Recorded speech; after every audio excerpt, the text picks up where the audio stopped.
Baada ya kufanya vipimo vyote na kuangalia na kukuta hana tatizo, nikafanya maamuzi ya kwenda naye theater. Unaona hapa chini nimegua hapa chini wakati nataka kutoa. Kiufupi jaribio la kutoa lile harage pale kliniki lilishindikana kwa sababu alikuwa anapata syncope. Nitakuja kuelezea syncope ni nini na ilikuwaje alizimia kliniki. Hapo ni video ya ngoma yake baada ya kutoa harage. Unaona michubuko kidogo kwa sababu lilikuwa limekandamiza sana kwa ndani.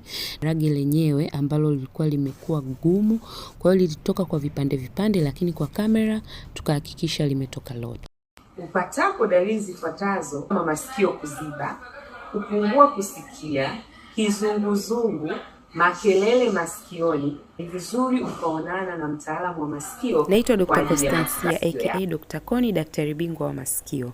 Fuatana nami part 3, nitaonesha ngoma na sikio la mgonjwa linaendeleaje na pia nitaelezea kwa nini alizimia.